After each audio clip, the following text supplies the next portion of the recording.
You're listening to the Cantina Cast, your home for thought-provoking Star Wars talk. Join Adler and Jonesy in breaking down the latest news, trailers, movies, and of course, your favorite characters from a galaxy far, far away.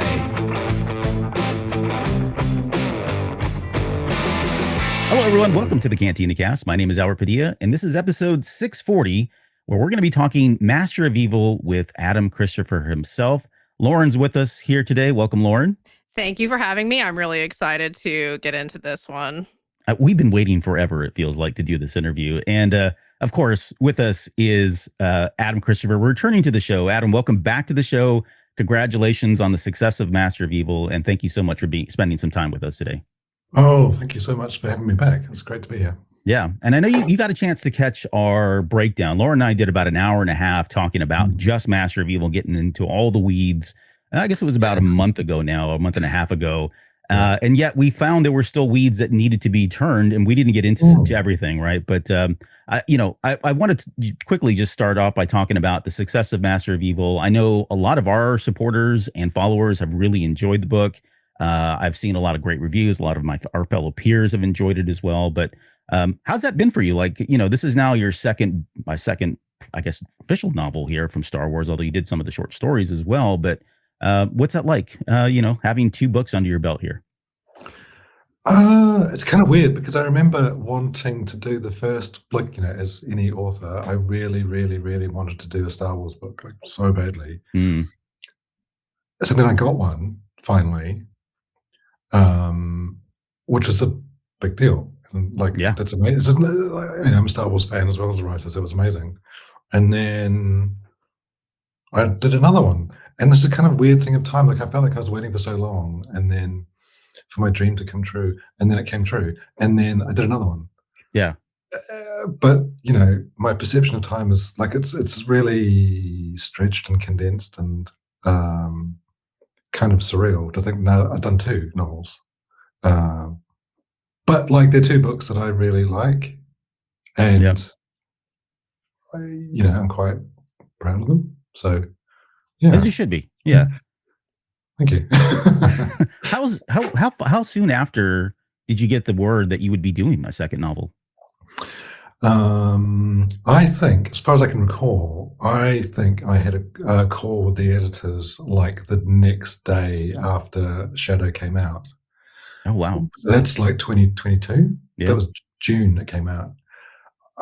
I think, I like to say it was the next day, but it was the next week, or, it was the next, same week, whatever. It was very, very close because I knew that there had been discussions or talk about wanting to do a Darth Vader novel, especially because, 2025 was the 20th anniversary of Revenge of the Sith. Mm-hmm. And Star Wars loves anniversaries. So because Revenge of the Sith is kind of like the ultimate Darth Vader movie, it kind of would make sense to do a Darth Vader book. And especially because there hadn't been a Darth Vader book at that point for been a while. 10 years. Yeah. I mean, he's in some of the Thrawn books. He makes appearances here and there. But hasn't been the main character or the kind of the focus. Mm-hmm. So it's let's do 10 years since a Vader book and 20 years since Revenge of the Sith. Yep. And it was literally, it would have been the next day, I'm pretty sure. Yeah. Which just shows you how long it all takes, because then of course that book came out 2025. And as you can imagine, with any Star Wars project, there's approvals and outlines and a whole process, which is understandable because it's a huge property, and whatever you do in it, there are so many eyes looking at what you're doing and making sure that it fits with the kind of grand plan of everything. Yeah. Which was the same for Shadow of the Sith. Right. But that's just part of it. It's a long process, and hopefully you get a good result. Yeah, and we hear a lot of that, when it comes to, of course, television series and movies and trying to stay canonically with, in frame of everything. Do you feel like it's the same level of scrutiny? Do you have any kind of additional liberties, or are they not as over your shoulder as much because it's a novel versus book, or do they kind of keep those with the same respect? It is the same level of respect and scrutiny Okay. because, and so I think Star Wars may be unique because everything in Star Wars is canon. So like everything from comics, kids books, adult Sure. books, Yeah. TV, animated films, computer games, the most obscure kind of kids picture book pop-up thing will be canon in some way, which I think other properties, I mean, there's not many properties as big as Star Wars in the first place, but others are maybe a little bit looser. But the point, I think, of this kind of tie-in, and it sort of applies to things like I've done like Stranger Things and Doctor Who stuff as well. It's got the same level of scrutiny and importance, but at the same time, people are busy doing other things. Actually, yeah, my first experience of tie-ins, I'm kind of just looking at my shelf just to remind myself, they were 2 novels for the Elementary TV series, which was that Johnny Lee Miller, Lucy Liu, modern day Sherlock Holmes set in New York City. And when I did both of those novels, the TV show was in production. So like it was a current thing. And the last thing the producer needed was some author in England wasting his time, needing to be supervised and looked after and hold his hand, Right. because he's busy making a TV show. Yeah. Yeah. And Stranger Things, people are busy doing Star Wars things. Mhm. So with any high profile property, IP, it's really important how they choose the authors that kind of can contribute to it, because they need to be able to do the job and not require that level of supervision. Exactly. So you've earned their trust then. Well, yeah, and the thing is, so this applies to all kind of time, but like I got the invite to do Star Wars because at that point I had 10 plus years of my own traditionally published novels. Right. Yeah. Now, not bestsellers, I'm not saying I'm a household name or anything, but all it showed was I could finish a book on time to the required standard that fulfilled some kind of brief that people were satisfied with, and that I didn't need supervision, because that is the super important thing. It's actually quite hard to write a book, and it's probably even harder to write a Star Wars book. Yeah.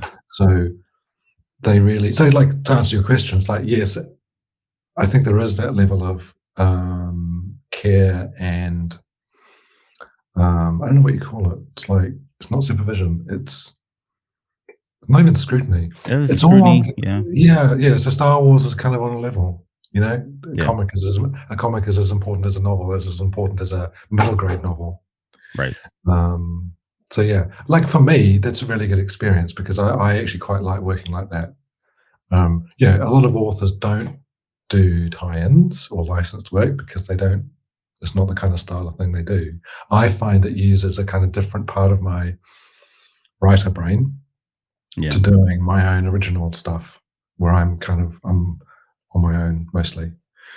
And I think as us as readers, not to toot your horn here, and I said this during our breakdown, like, you do a really good job of staying honest and true to the characters. Like, there are writers out there, and not just Star Wars, other IPs as well, that I'll read books from, and some of the stuff they do and say feels within character, but then sometimes it doesn't feel within character. And I think you do a really good job of staying in character in the moments, and the outcomes are what I would expect from those characters. That says a lot about what you know about the characters. And I think when you go back to talking about the trust that these publishers have, that to me is another important integral part of it, right? If you have a writer that comes in and they just kind of take a character in a totally different direction, or it feels out of character, that's not going to translate into good book sales. So I think there is a trust that you can come in on budget and on time or whatever. At the same time, I think that they do trust you to write good characters and keep those characters in character and true to the characters that we know and love. And so I think you've done that. I'm a fan of the Stranger Things novel as well. Hopper's like, in fact, I'm wearing Hopper's hat right now. He's like one of my favorite characters of all time. I mean, I felt the same way reading that one. So, this is the thing. Like, if Hopper's one of your favorite characters of all time, there are a lot of people that think that. So therefore, I'm doing a Hopper novel. my job, number one, is to get the character right, because people who love Hopper or love Darth Vader or Luke Skywalker or whoever, if it's not right, they'll know straight away. Oh, yeah. And then it's like, well, what am I actually doing this for if I'm not being true to the original property? I can tell my own story. Sure. And, for both Shadow and Master of Evil, there was no guidance really. Again, because they trust me to be able to tell a story that's kind of book length, which is quite difficult, can be quite difficult to do. For example, I did 3 novels for a video game series called Dishonored, which I had played and I loved it. And I was like, yes, I'd love to do that. The choice I was given, which I haven't told anyone before, but I could either do some novels for Dishonored or novels for Mass Effect. Oh. Now, I know Mass Effect is hugely popular and it's got great storytelling in itself. I'd never played it. I knew exactly what it was, but I didn't play it. Rabid fan base too. From BioWare. Yeah, exactly. Yeah. Exactly. But like Dishonored, I was a fan of, and I played it, and I played it through. So I went for Dishonored because I knew that I wouldn't be able to do a good job on Mass Effect, and that not only would it take so much work to try and educate myself on a whole world. I also knew that fans of Mass Effect, of which there are many, would immediately know that something was not right about the books. And to me, when you're writing IP, you do it because you love it. I don't think you have to be I wasn't a super fan of Dishonored, like compared to Star Wars or something, but like I was enough of a fan that I could do a good job. So you don't need to be the kind of super Star Wars geek like we are about things like that. But to me, that's important, I think. Do you have a preference when it comes to writing an established character that everybody knows, or writing someone like Colonel Goth where you really have to kind of, I guess, go off script with how you build him? Yeah. It's a difficult one because, Darth Vader or Luke Skywalker is the other one from Shadow. It's like these are characters that people have known for so long and have such a presence in people's lives. But in any Star Wars book, you've got to create your own characters to go with your own story. And then somehow these brand new characters that have come out of nowhere have got to be in the same scenes as someone like Darth Vader, who people have watched for 50 years. Yeah, and stand up to them almost figuratively and literally as Goth did. It's quite funny. There was a review of Master of Evil that was complaining about the original characters I'd created. It's like, there's this guy called Goth, and it's like, who's this person? He's never appeared in Star Wars before. I'm just like, I'm assuming at this point you have read a book at some point. Technically, he has appeared in Star Wars before. If you're paying attention to Revenge of the Sith. He's been in Star Wars for 20 years. Excuse me. But so like it's difficult, and when I'm actually writing in the process of writing, I don't think about that, because otherwise you'd freeze up. I think, I've got a scene with Luke Skywalker and this other person, the Comat, who was just my creation and somehow has to be as real. And especially with things like, any IP where there's a very strong visual element. Star Wars to me is very visual. I mean, Darth Vader is a classic example. Like even his silhouette is instantly recognizable, and it's recognizable to people that don't know Star Wars or like Star Wars. Everybody knows who Darth Vader is, and the breathing and things. These are kind of become cultural mythology, whatever you want to call it. If I thought about that and then a character like Goth, like they're in the same scene, you'd get so tangled in it, I think. So when I'm writing, it's like it's all kind of a clean slate, which it is, because like it's a new story, right? Yeah. So speaking of, go ahead. No, I think we were both about to ask the same we were question. About to jump into the same thing. Go ahead. I was going to ask you. So, I mean, speaking of Goth, what is it that prompted you to actually tell the story through his eyes specifically? Then. So I knew that to tell a Darth Vader story, to have a whole novel about Darth Vader, like you can't have it from his point of view, because the closer you get to the mystery of Darth Vader, the more the mystery disappears. And the point of Darth Vader, especially at that kind of point of the timeline, is that nobody knows who he is, and he's very scary. And in fact, I think we forget that Darth Vader is scary. If you can imagine 1977 when he first walks onto the ship, he looks like nothing else we've ever seen. Yeah. We forget that his mask is a skull. Mm-hmm. Like it's a skull. It's meant to scare people.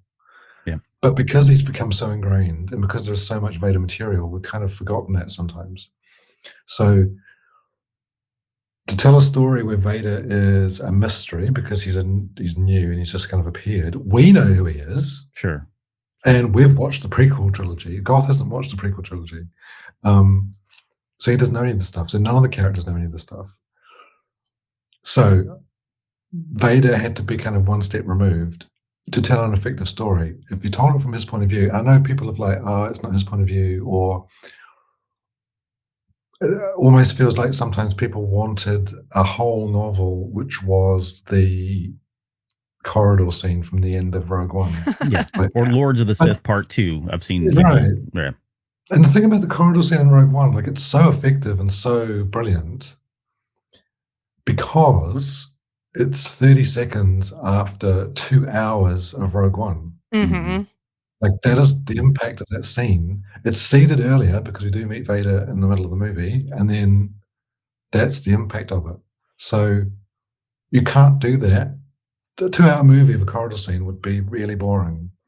And a novel like that would be really boring. And like we've got, and as other people have also said, there's plenty of Vader material. There's comics, especially comics. And in the comics, there's all kinds of stuff. There's like pure action stuff. There's really just Vader going at it with a lightsaber in the Force. So if that's the stuff you want, it's available. For a novel, you can't do that because a novel's quite long and far more in depth and detailed than a comic book. So then Goth comes along because I needed a character who, Vader, we see his point of view a couple of times, but like if he's the main character of the book, we need someone very close to him who can tell the story, and we can see how the galaxy sees Vader through the eyes of someone else. Going to the whole point of the fact that Vader is a mystery and he's very scary and we don't know anything about him. So a royal guard came to mind immediately. But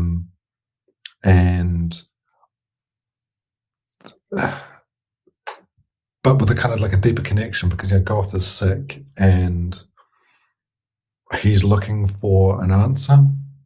Like everybody in the book is kind of looking for an answer. So he's looking for an answer to something. Vader's looking for an answer to something. And I think actually for both those characters, they find an answer, but it's different to what they were kind of they were looking for. But again, this is almost some of that stuff is not stuff that you consciously think about as in the process of doing it. But I had that kind of baseline of Vader and another character, and Goth is sick, and he's a royal guard, so he's very close to Vader. And you can kind of build out from there. But Goth, I think, appeared, when I came up with the idea, pretty much straight away. And also then with Goth, like you can't just have one guy watching Vader. He needs people to talk to and people to interact with. So TC-99 arrived. And then when I realized that Goth was sick and dying, but he's also kind of got this authority to hide that because he's a dedicated soldier. Company man. Yeah. So he could use some of that authority to, use TC-99 to kind of help hide that from everybody. Yeah. Yeah, and none of that was lost on us. Like I understand some of the feedback and the criticism there, but when you really pull back the layers of this novel, there's some really deep connections. And again, I know you said some of this kind of happened organically, some of this might have been intentionally, but we do. Laura and I during our breakdown, we kind of talked about some of the parallels that exist between Vader and Goth and being sick and, you know, fighting for the Empire or being loyal to the Empire in their own certain ways, and then kind of diverging by the very end. It was funny. Because it was more. So I watched your long breakdown, and I was like, halfway through, I was like, oh yeah, that's right. Like, oh, of course, yeah, because there's that connection, this kind of theme, which is really good. Because again, sometimes the stuff is organic, and you don't know it until you've done it. Yeah, and I've heard that from other authors. I think Claudia Gray, as we've interviewed her, she said the same thing. I mean, it just kind of happens, right?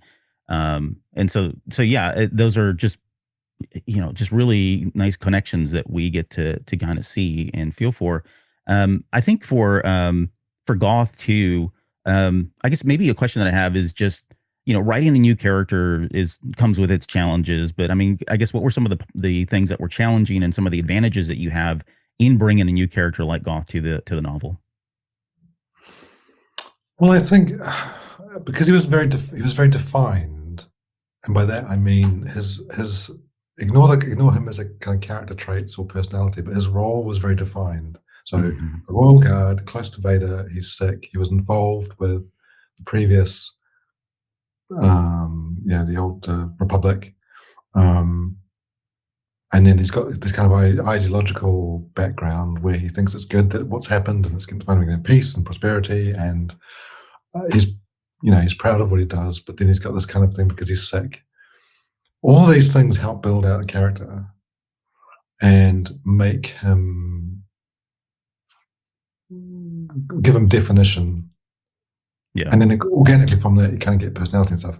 I mean, knowing that he had to carry the story mostly means that he had to be very kind of real, you know.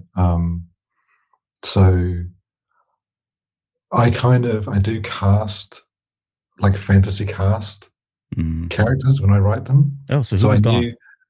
Sorry? Who was Goth then? So I had him as, there's an actor called Paul McGann. Now, Paul McGann played the 8th Doctor in Doctor Who, and we've done a lot of Doctor Who stuff actually.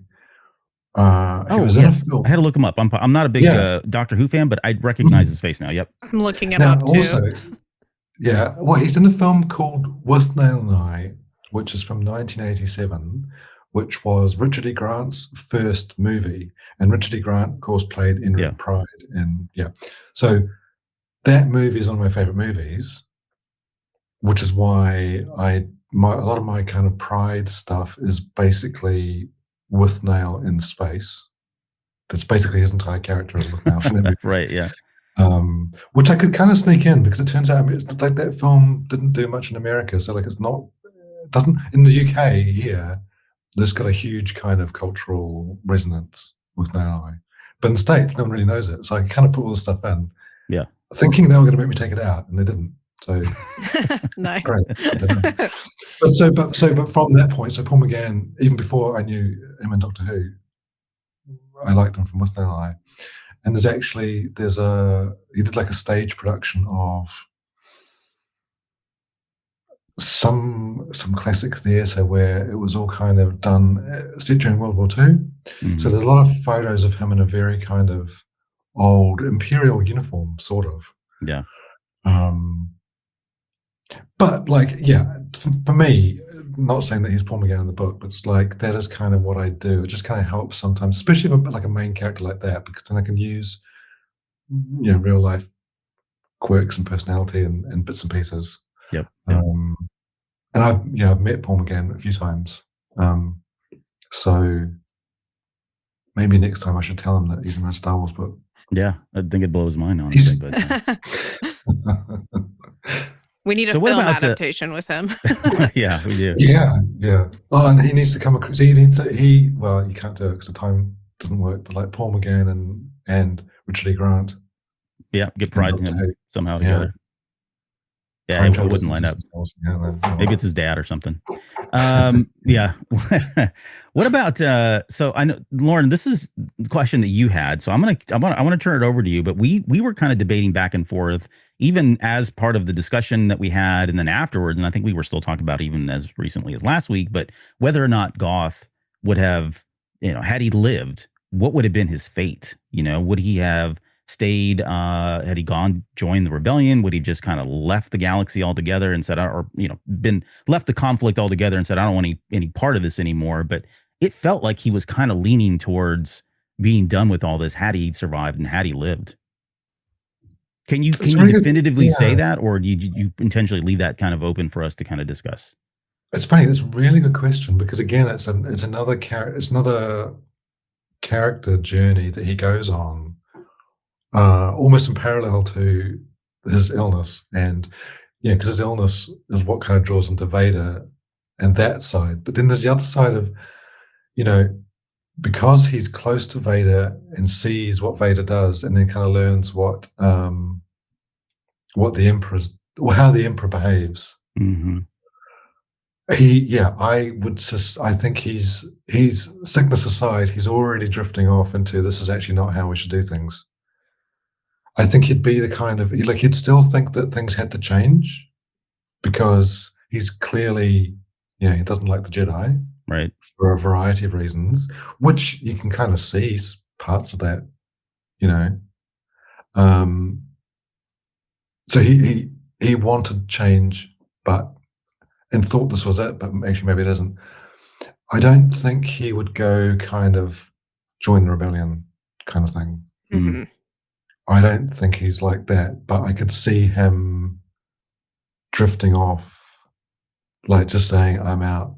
This is I'm not, this is not how things have to change, but this is not how we do things. Right. And kind of one of those characters we see in Star Wars that kind of is just like finds a planet, does whatever, comes up with whatever business plan they want to survive, and occasionally their life will intersect with what's going on in the galaxy. Sure. In the larger galaxy. But yeah, so I think because he's not a bad person. Yeah. Right. He believes the wrong things. Sure. But he's not a bad person, and he's also smart enough to know when he's wrong and when something's not right. Even though he's Imperial and he's very close to that kind of inner circle, he knows right from wrong. And I don't know if he realizes how, he's not brainwashed by the Empire, but he's buying what they're selling. Yeah, but he's kind of buying that superficial level of peace and prosperity, and the galaxy's going to be a safe place because we've got a firm control, and this is great, which is that kind of top level propaganda of it's fine, that's great, and then you continue with your life. But he's not. It's almost like Cyril Karn, and sorry, I don't mean to bring in Andor, but Cyril Karn was kind of in that same headset, right? Where he was like, "Hey, we're trying to do the right thing. We're trying to uphold law, peace, and prosperity." And when things really weren't going the way he thought it was, he felt betrayed. And I think there was a lot of bit of betrayal that came into Goth after he learned what was going on with Vader and Palpatine and what they were doing.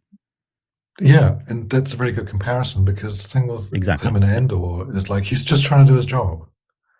His job, he's two of his staff were killed. He needs to fix it.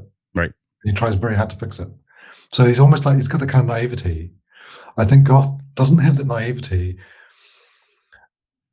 but he's got enough self-awareness to say, okay, actually, this is not it. As I was saying, he believes that kind of surface level propaganda, but then he's not the kind of person who would have the portrait of Palpatine in his bedroom, kind of right, really into it kind of thing. Well, and you did plant that seed early on where he's reflecting on Order 66, and he recognizes that probably was not the right. Yeah. He doesn't agree with that, but he agrees with the overall mission. So he's willing to kind of brush that under the rug for now. And that's actually, that's a good moment, because,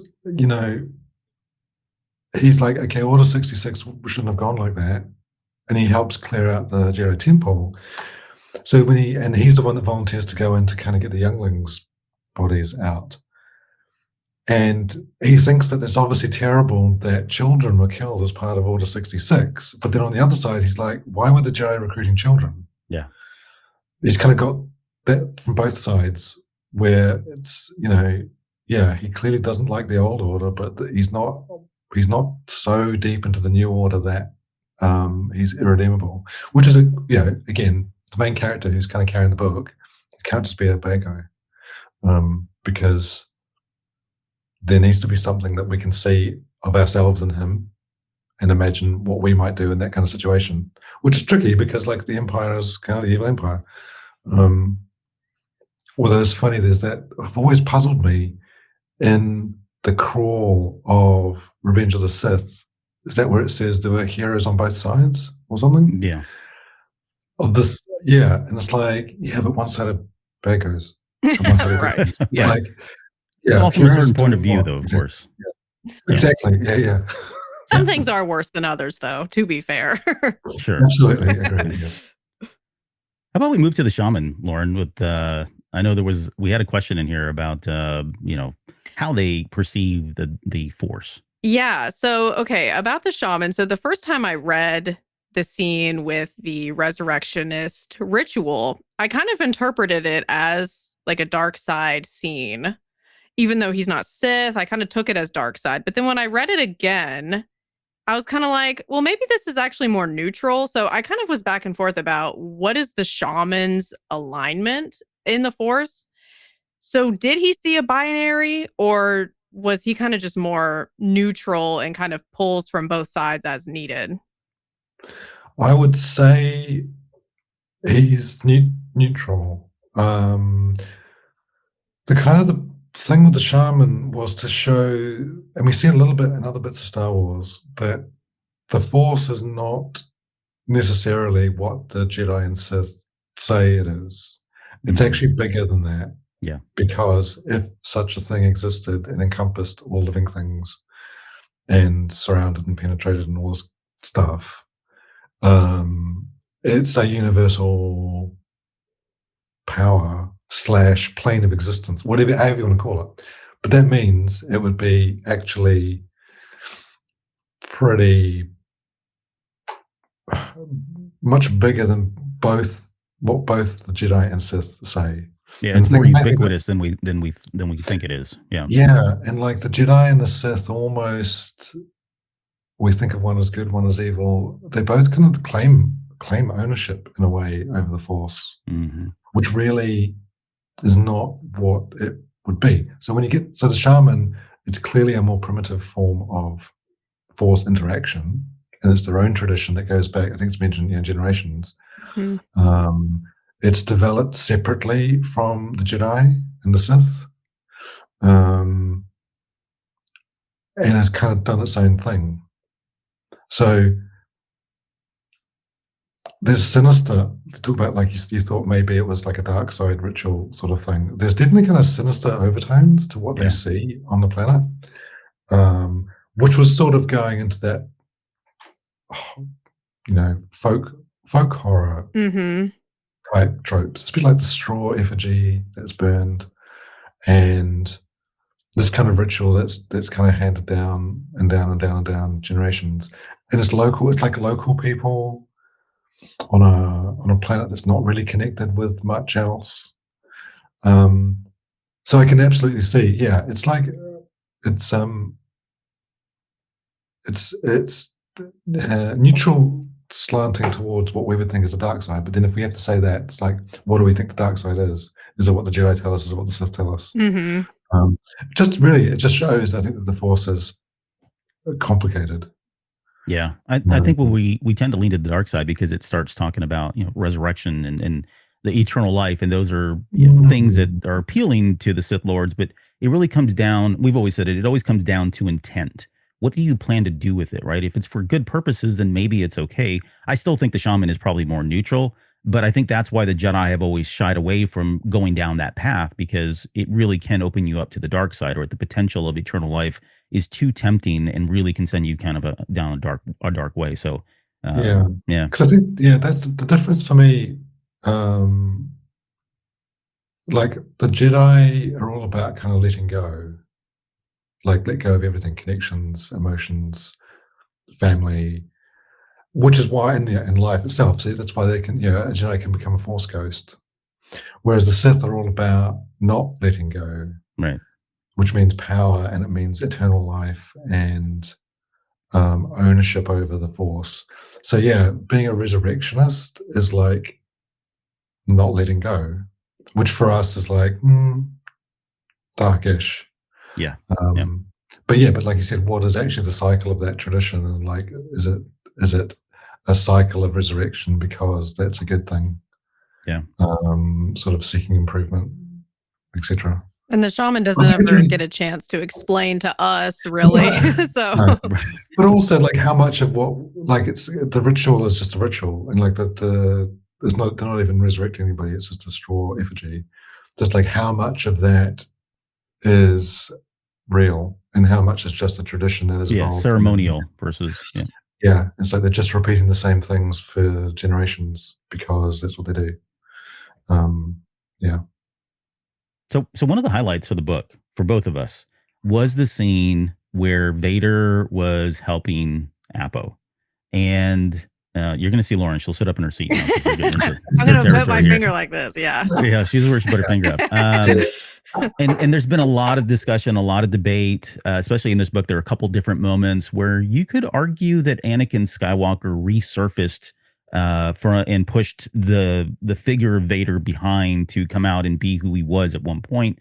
Was that, I guess, I mean, I know it's intentional, but in your opinion, have you left that open, or I guess definitively, do you feel like that was Anakin Skywalker surfacing and coming to the front and being helpful in that moment, or later on when, he had multiple opportunities to kill Enoosha, or is that her name? Forgot, I just dropped her name. Enoosha, yeah.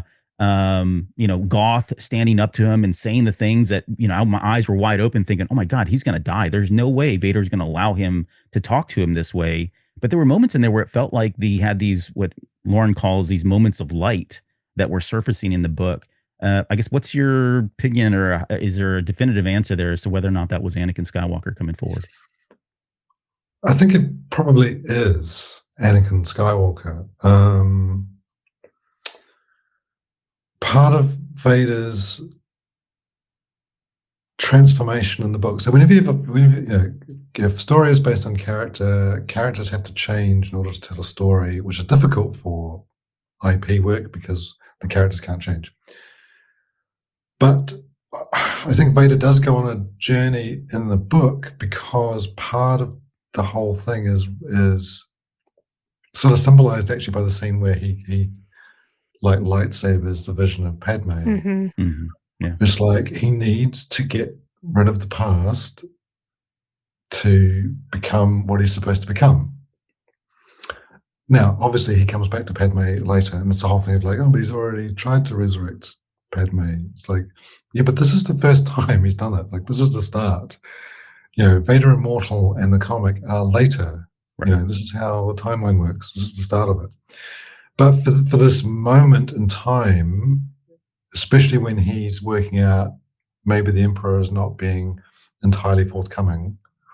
So he's kind of lost or losing the blind faith in the Emperor that he has at the end of Revenge of the Sith, where he's like, he's all in, he's now just a tool of the Emperor, do the thing. So if he loses that blind faith in the Emperor, then perhaps what's left of Anakin can start to come out again, because he's sort of going through his own, even if he can't see it or hear it in his mind, he's going through his own journey. So yeah, Appo is someone who served him before. So Appo doesn't know that, but Vader, like Anakin, Anakin is a pilot and a warrior and highly skilled officer. So he's going to repair Appo's leg if he can, because Appo is, I guess you could, on one side you could say for Vader, Appo has a use, in which case you're not going to throw him away. He's going to fix him. Sure. But on the other hand, it's like, yeah, that's part of Anakin coming through. Because again, like if Vader was just gonna, if someone has an argument with Vader and Vader kills them, well, it's funny. It's kind of funny in, for example, Empire Strikes Back, where he goes through how many captains who either don't do their job or argue with him, and he kind of kills them. He's like, you're in charge, Admiral. Mm-hmm. But But that's a very different Vader to the Vader that we have this, which is 20 years earlier. Sure. Yeah. Or more. You know, in Empire Strikes Back, Vader is very, very angry, which is why I love Empire Strikes Back. He's so angry, which brings his whole character to a different level, where I find in Empire Strikes Back, he's like very quiet and kind of cool. Yeah. Which is even in a way more scary. So 20 years earlier, he's different. He's Anakin, you know, Vader, the idea of Vader killing Anakin is not something that happened instantly. And if we're talking about a moment which is like a couple of weeks after Revenge of the Sith, he's still Anakin. You know, you forget, he's like a 20-something-year-old man inside the armor, which is incredible. You know, and it's so recent at this point in the story too. Yeah. So Goth was going to argue with Vader, and Appo was going to try and help Vader, and Vader was going to try and help them. You know, Goth, Vader even lets them go at the end. Sure. Because it's like, well, he's not angry at them. That kind of primal rage that you get in Empire Strikes Back comes later. Right. Because Vader has a lot. Vader is not like a one mono character for 25 years. You know, like any person, he's a person. He develops. So this is a Vader that is not like, I'm just going to kill everybody that annoys me. And that's very much what we get by the time of Empire. I mean, that's why he utters that line in Jedi where he says that name no longer means anything to me. I mean, he's buried Anakin at that point. Yeah. It's only through Luke that he's able to come back to him. Yeah. And we see, and it's like, I think one of the big foundations of Master of Evil was actually the Kenobi TV show. Yeah. Because, that makes me like, so happy. It's like, okay, look, it's actually my favorite of the Disney TV shows. Me too. I love it. Yeah. It's like, what is not to love about it? But for the first time, I always had this kind of disconnect between Anakin Skywalker and Darth Vader. I could never really see them as the same person. For some reason, never kind of worked. Except in Kenobi, it's the first time we see in live action. We see it in the animated series a few times, but the whole cliche of his mask is damaged and you can see his eye behind the mask, like that's Anakin. And that's the first time we saw that in live action. And the way they kind of blended Hayden Christensen and James Earl Jones's voices together. Yep. And the lighting. By the way, don't forget the lighting, right? When he speaks, that blue light comes up and then it dissipates afterwards too. So it's beautiful. So for me, that was like, okay, actually it's Anakin Skywalker in the suit. That was the first time for me. And I knew I needed to do that in the book because Vader is, for all the stereotypes of Vader, he's a complicated character. Like he's one of the most complicated characters in Star Wars, to the point where it's so easy to just characterize him as, he kills people he argues with. He gets his lightsaber and he mows down often Imperials, especially like some of the comics. It's like, he's going to just kill everybody, which is like one facet of his personality, but like it's not the character as a whole. So I was glad I was able to like put in. I like the Appo, but Appo. I mean, I like the kind of Easter egg thing of being able to resurrect characters that you think are kind of dead or forgotten. It's like, we see in Revenge of the Sith, he gets his leg done by the youngling. Yeah. But like, he survived. A surprise. He's back. Right. Yeah. With a rubber leg. Yeah.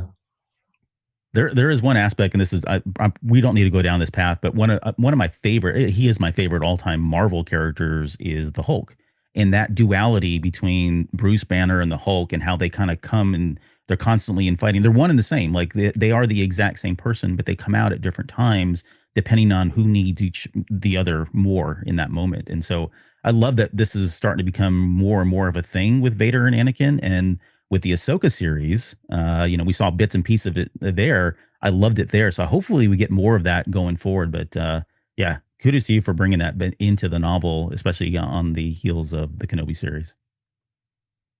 Throughout all of it, is there ever a time that you feel like, because you were mentioning kind of different points in the timeline where we have so much Anakin and so much Vader and they're kind of butting heads. Do you feel like there's ever just Vader Or is Anakin always there?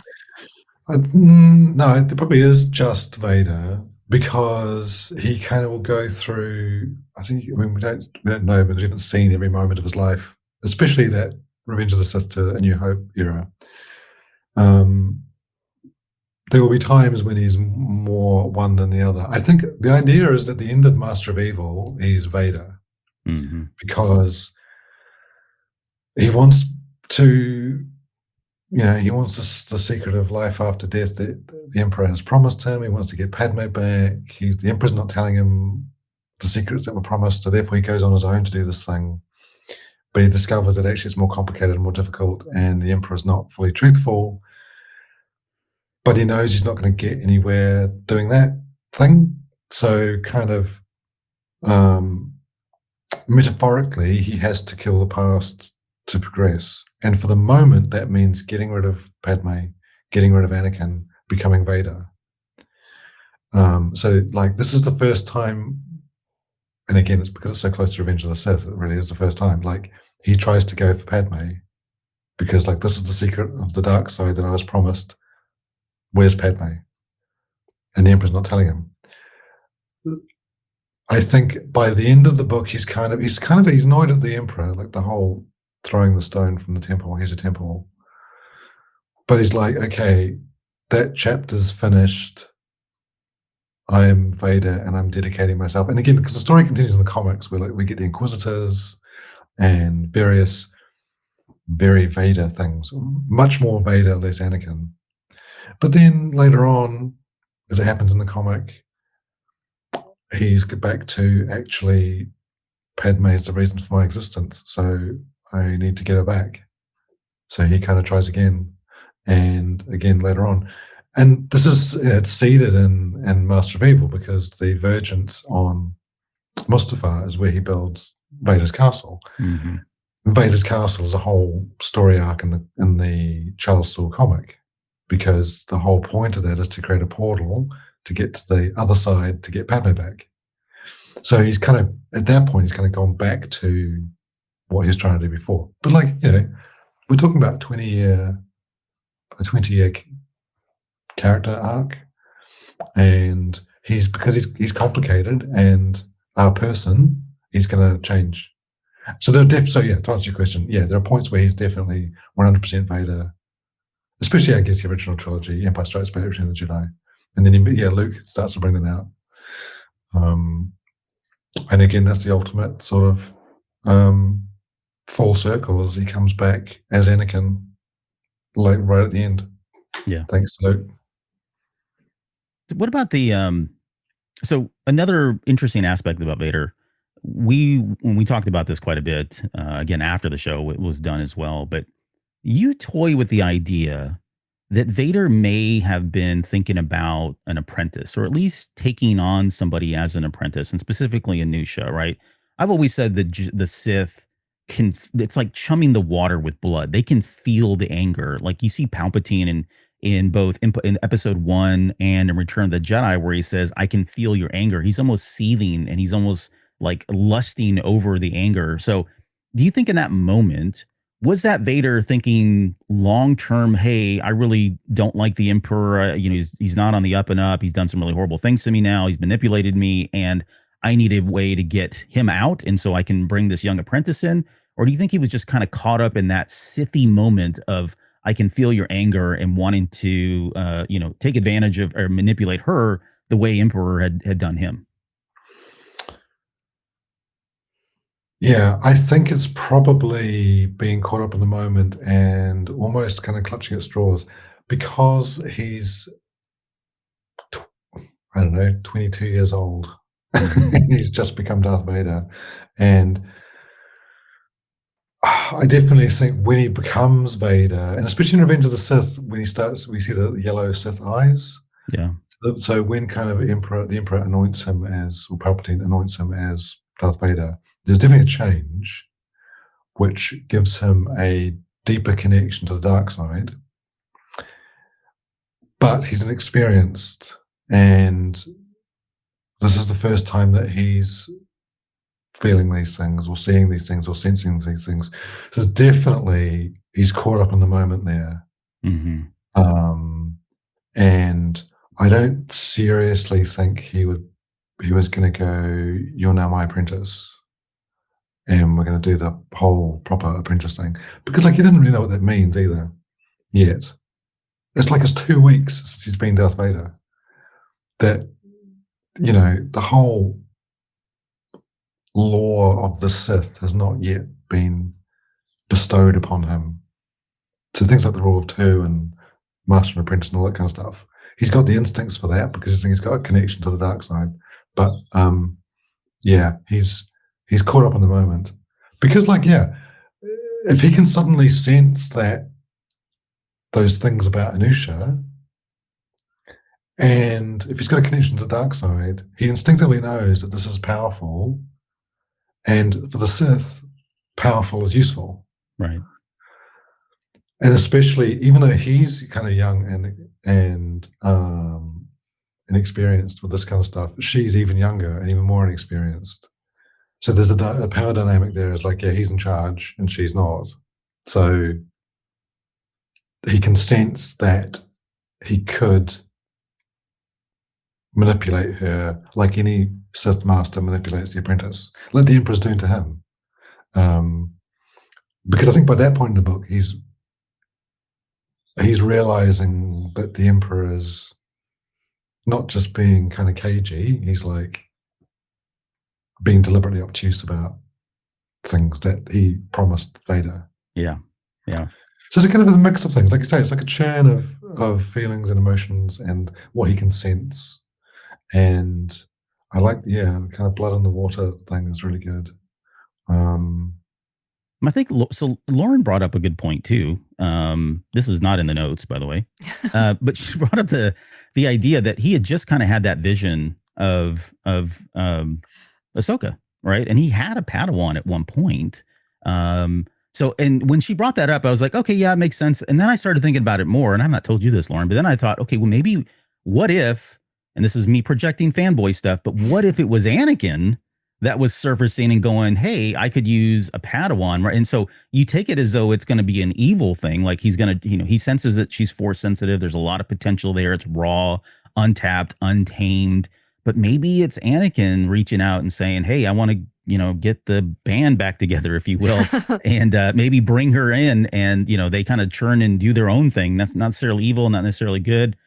Any thoughts about that?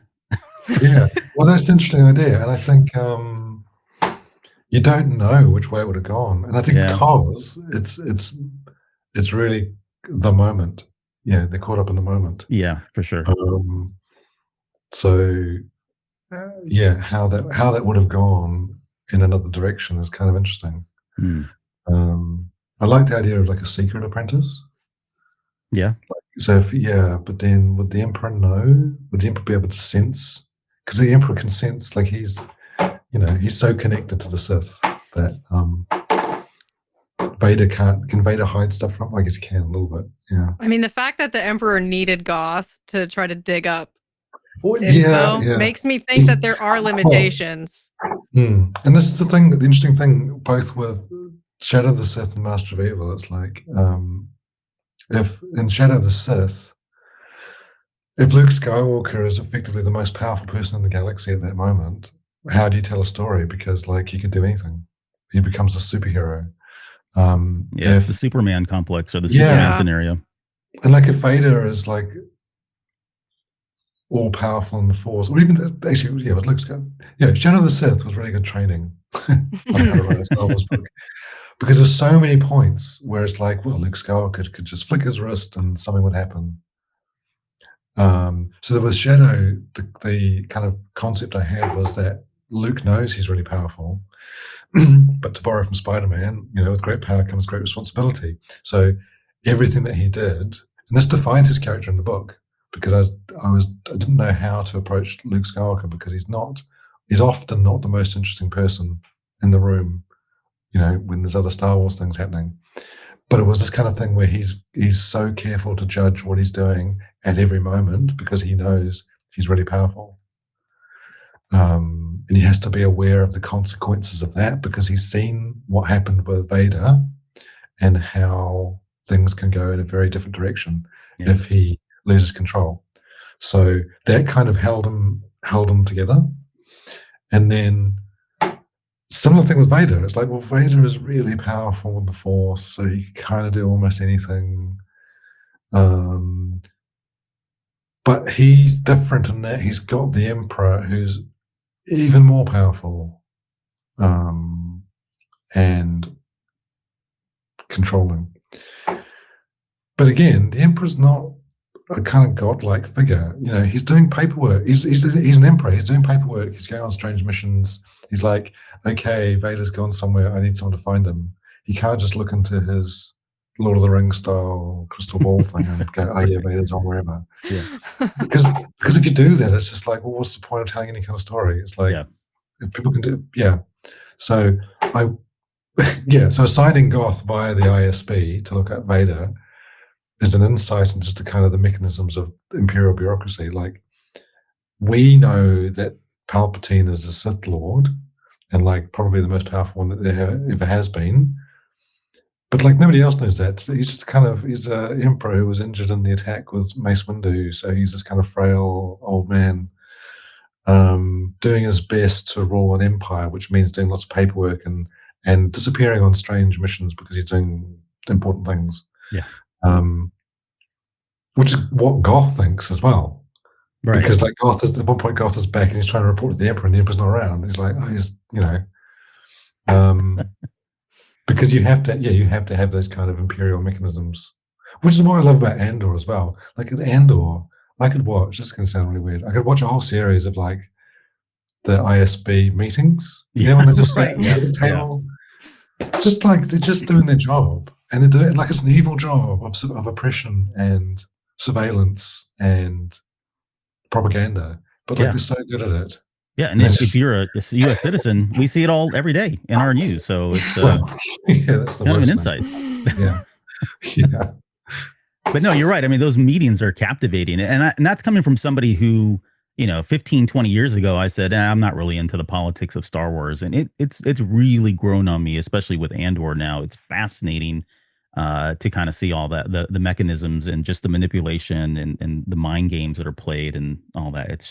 It's a great aspect of Star Wars that I've really come truly appreciate.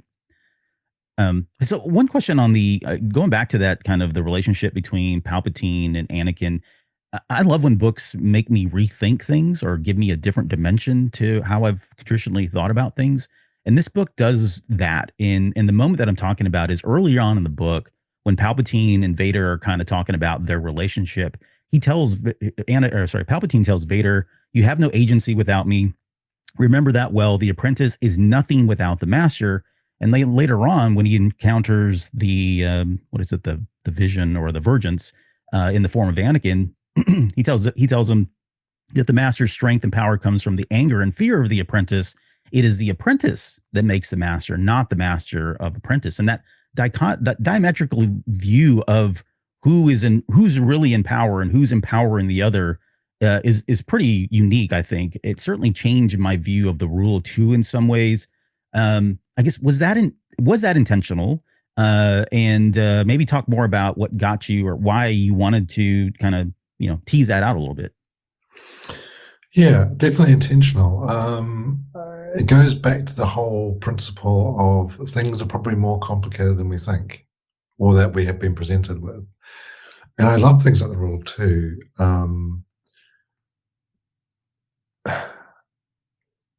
Because if you've got the rule of two, but you've got thousands of Jedi, and this whole thing of balance in the Force, which I find fascinating, where balance doesn't mean balance of good and evil. It means a balance in one direction or the other. So the great which prophecy, was Lucas's. So I didn't mean to catch up, but that was Lucas's interpretation as well. That's right. The whole prophecy of Anakin bringing balance to the Force. He does. The prophecy is fulfilled. Correct. He brings balance to the Force by allowing the Sith to take over. The Force is balanced because it's now all dark. Like that's George Lucas's interpretation of the Force. I think it works really well. So the rule of two thing, I think I liked the idea that if the Sith are all about not being able to let go, and they're all about holding on and craving power, but there's two of them, there's like a kind of almost like a parasitic relationship between one and the other, because it's most obvious, I guess, with Palpatine and Vader, like because there's such an imbalance Yeah. in the power dynamic. There has to be a reason for it, because like if the Emperor is super powerful, okay, if we think the Emperor is the most powerful Sith there ever was, because for whatever reason, he's all the Sith, he's the accumulation of all the power, however you want to interpret the canon or the stories, why then has he got an apprentice in the first place? Because he could just do everything himself. Sure. And it's like, why would he train the apprentice, knowing that historically, I think, that never ends well. The apprentice always kills the master. I mean, he killed his own master. So there's got to be a reason for that relationship to exist. Yeah, he needs him for something. Yeah, and like also like why would the master torment the apprentice?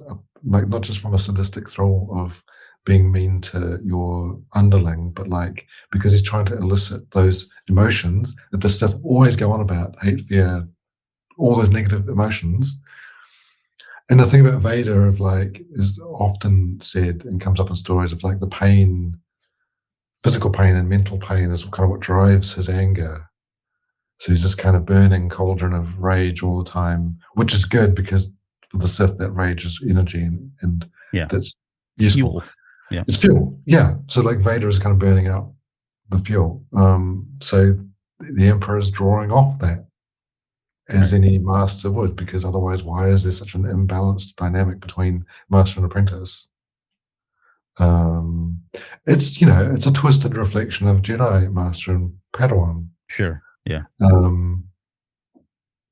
Which is very straightforward and good and clean and training and bringing up and understanding the Force and then becoming one with how it all kind of works.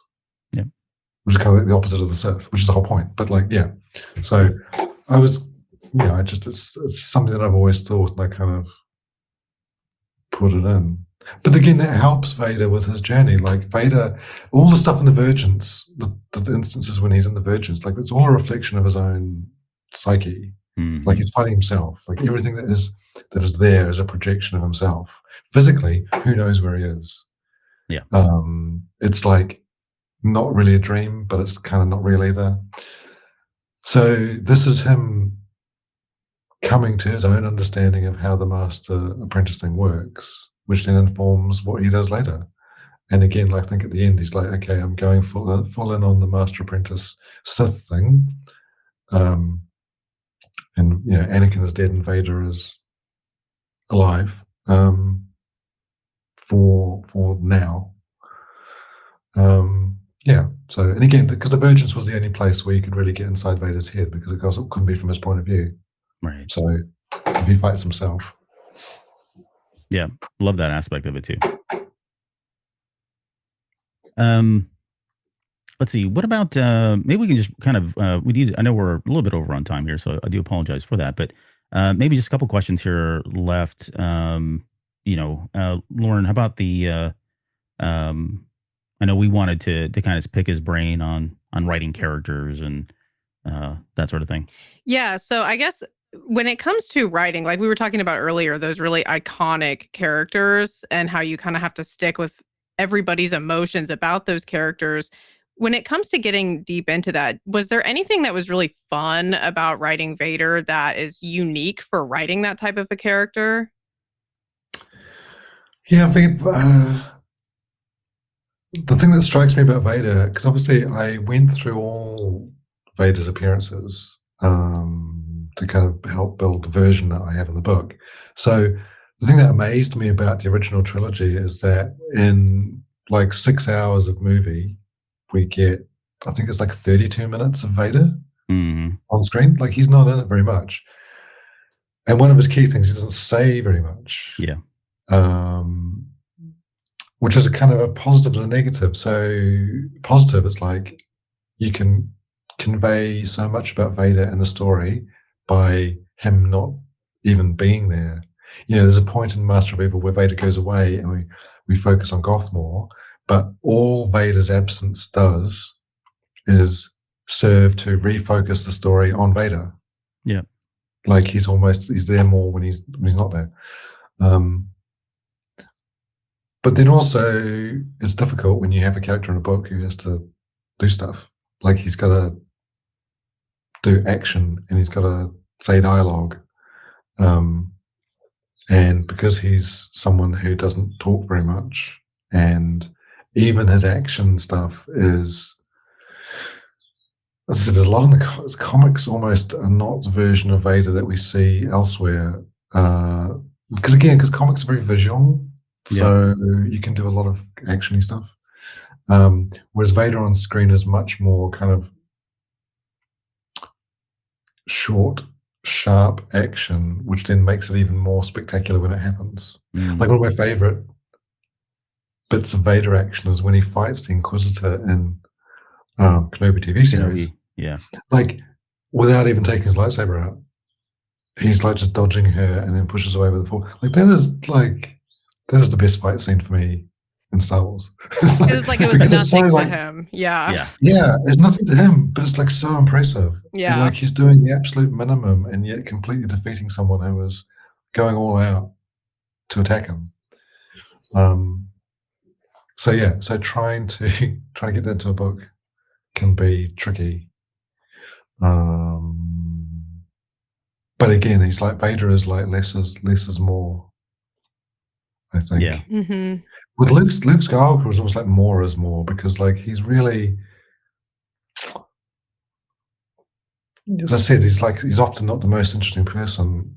So he had to do more and be more involved and engaged and really central, because the more he did, the more interesting he became. So Vader was almost like it was not that. It's like Vader is more interesting when he's not in the background, because he's still the focus of everybody's attention, but when he's being mysterious and dark and dangerous and scary. I had a whole mental, like, choreographed fight scene when he came at the very end there, when the battle droids were coming in and he was fighting them off. In my head, like I was going and playing with my toys all over again, right? And you don't get into a lot of the details there, and I think it works really well because I can tell you right now, my battle would have been way more interesting than anything you would have put pen and paper to. So yeah, I mean, I think you're absolutely right and spot on there. I mean, we love those moments, but it goes back to the secrecy. I at the same time, and Laura and I both feel the same way. Like, I don't want to know all the secrets of Vader. I don't want to know all the secrets of Yoda. I don't want to get in the heads of every single character. I love the mystique. I love the intrigue. It's what really kind of compels us to want to see more and more of these characters. And the minute we start doing that, that curtain comes down. I think it dilutes some of that potency of the characters and all the stuff that came before them. So I do enjoy all of that as well. Okay, so maybe maybe just the last question here, and this is kind of it's a little bit off topic. We're not necessarily talking about Master of Evil per se, although it kind of aligns with at least the title of this book. There's been a lot of discussion about where Disney and Star Wars storytelling could go, or Lucasfilms and Star Wars storytelling can go now that they're under Disney. And we first brought this back up on the show way back when the purchase was announced. We've talked about it. I got a lot of flack because I said, hey, at some point, Star Wars is going to get grittier and it's going to get darker. And I even said on that show, and I still stand by it. At some point, it feels like we may actually get some kind of adult rated content. I'm not saying, sexual, gratuitous type stuff, but in terms of the violence that we see, I can see where it would go that. And I say that because I feel like Star Wars has gotten to a point where it's so huge and it means so many different things to different people. And there's different aspects of Star Wars that people can relate to or want to see, that it's just kind of grown beyond what, I guess Lucas's original vision, which would have been for, 12-year-old boys or 10-year-old boys or whatever it was he said back then. I guess what's your take on this? Do you feel like Star Wars needs to be contained? Like we should not, there are certain lines that we just should never cross. Or do you feel like, with the onset of like maybe Andor, where we got into some darker material, we could still tell those grittier stories, those darker stories, get into more I guess, violent themes, but not necessarily going into territory that feels alien to Star Wars or, not comfortable for us as those that grew up with it. It's kind of it's difficult because there is a line where something is something, and then it's not something. Yeah. To use an example, Star Trek Discovery. Discovery, I think Discovery. The one with the fungus drive. I don't know if you watch Star Trek. I don't really watch Star Trek. No, I've not seen Discovery. I heard a lot of good things about it, and then some bad things as well. But so the thing about that, like, I've watched Star Trek, I'm not a Star Trek fan, but to me, as the kind of like, I like science fiction. This is science fiction, so I'll watch it. There's an episode of Star Trek Discovery where someone drops the F-bomb in the show. And to me, Star Trek fans were like, oh, look at this. We're such an adult TV show because they can do that kind of language. And we've transcended Star Trek and entered this new era, and it's really amazing. And I'm like, you've actually forgotten what Star Trek's about by doing that. So to me, that crossed the line into that's actually not what it's about. Andor was as close as I would get to adult content for Star Wars. And like, I love Andor, but I don't like the first episode for a variety of reasons, because I think it's actually not Star Wars. It opens in a brothel, and then he straight up murders two people. And it's like, we sure this is Star Wars? This is where we want to go. I am a big Doctor Who fan. I've written 2 Doctor Who audio dramas and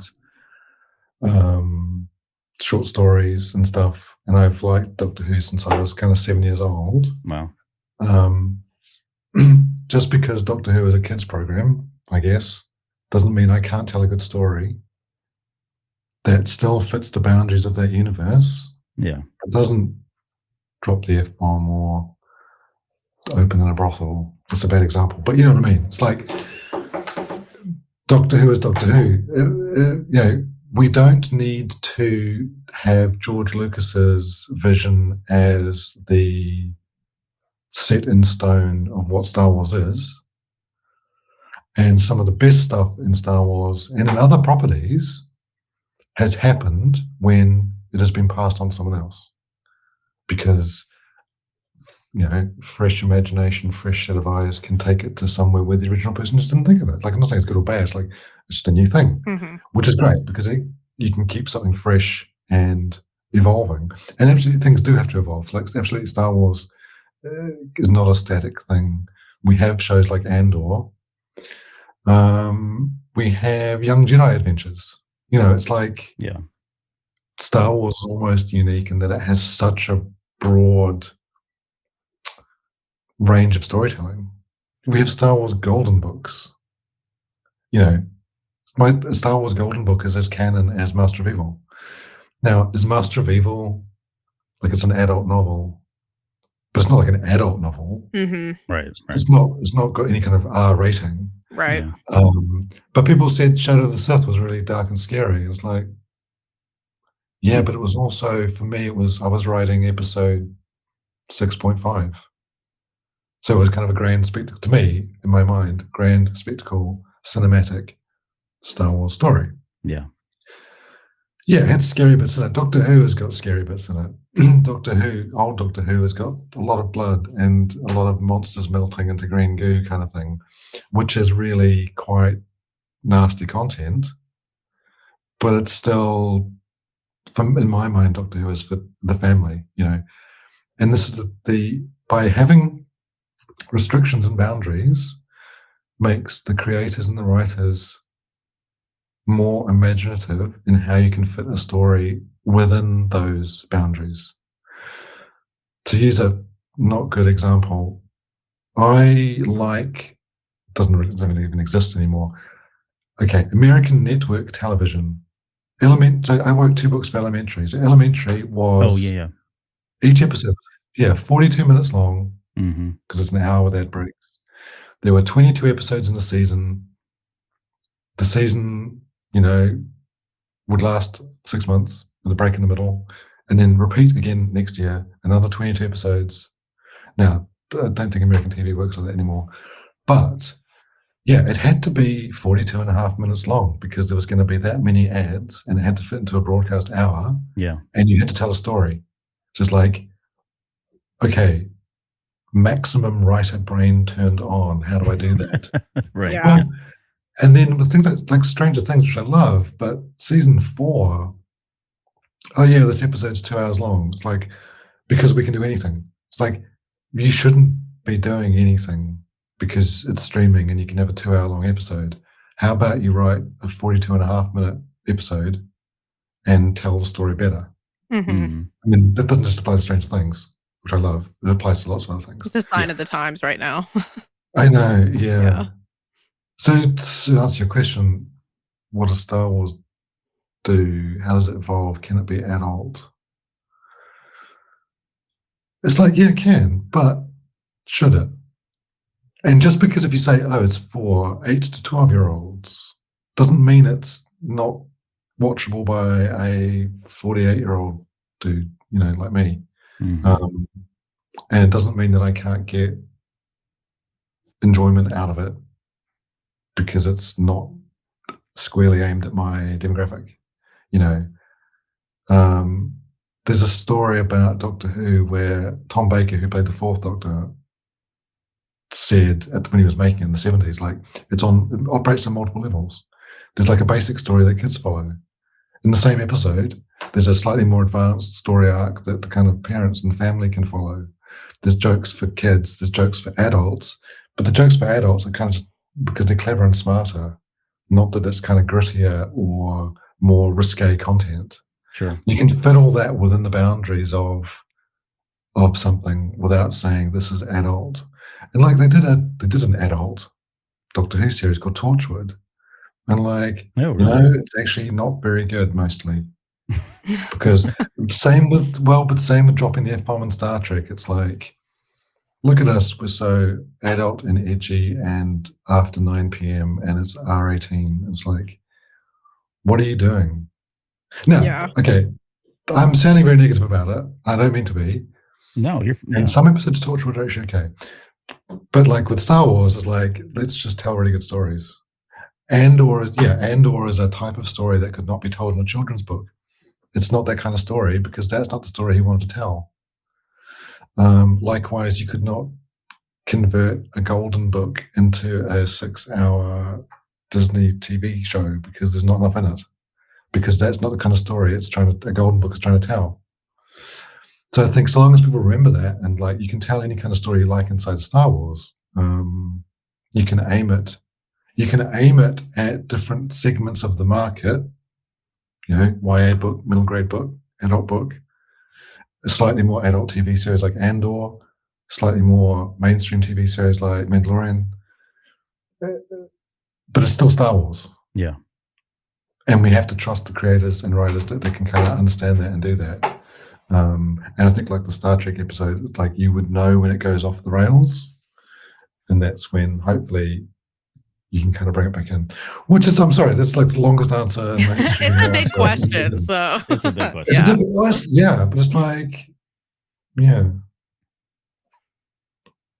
that's my philosophy on Star Wars. No, I appreciate that. And the true intent of that question was, I have a pitch for a television series that has to do with the rule of 2, and I've been trying to sell this, and you're gonna have to, we can talk afterwards, so a little bit about. Gosh. I mean, we almost had our like Andor moment. We almost had them dropping the F-bomb, and we know that was pulled and all that. Which is exactly the right thing to do. Don't have her say that. Have her say what she said. What if she would have said Griffin, though? Do you think that would have? This isn't, well, it's a whole other thing. It's like, right. Well, for the next 20 minutes, let's talk about, call a rabbit. Like, when you start going into science fiction terms because you're trying to avoid something, it's just like, it becomes. Yeah, you're going to lose people. Yeah. Yeah. So, and the message, and the way for me, because we're talking about the Fight the Empire thing. Yes. Right. That message, Fight the Empire, That's perfect. Fight the Empire. Mm-hmm. And the way it's delivered, like, don't.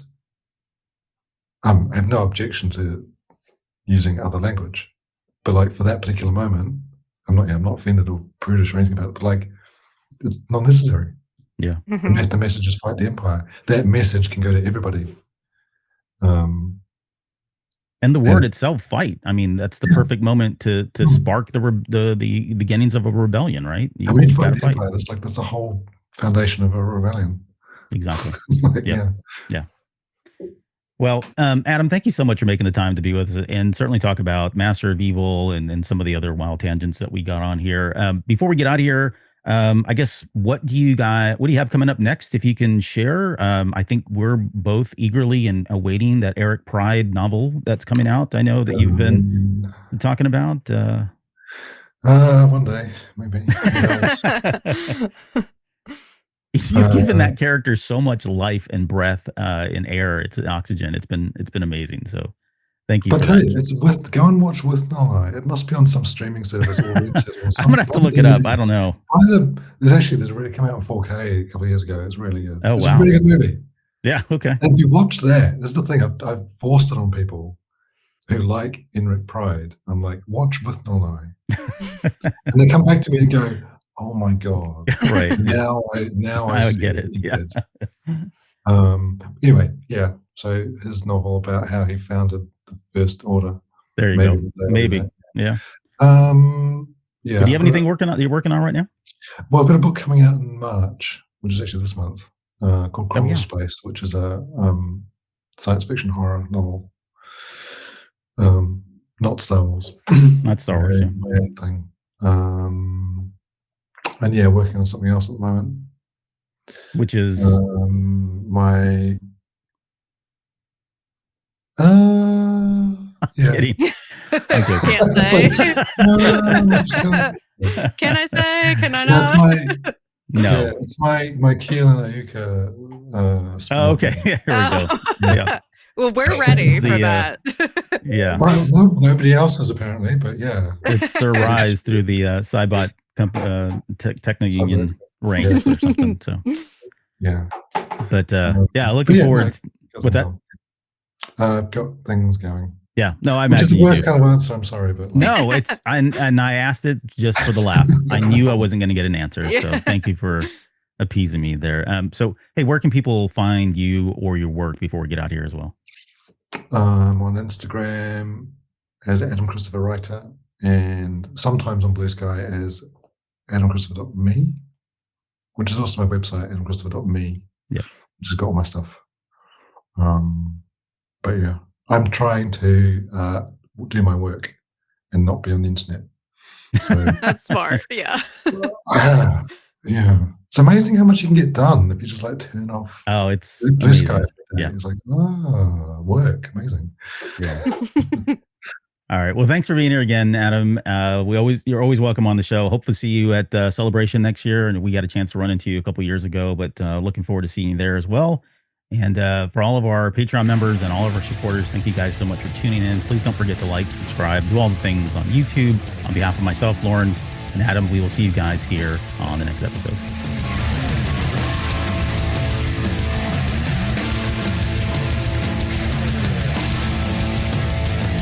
You're still listening? Wow, that's amazing. Well, I'm here to give you the disclaimer. Normally we do a big, long, drawn-out disclaimer thing saying what's what and who's what and all that other stuff, but I think you guys kind of know that Lucasfilm and Disney have no affiliation with us at all, and we have none with them.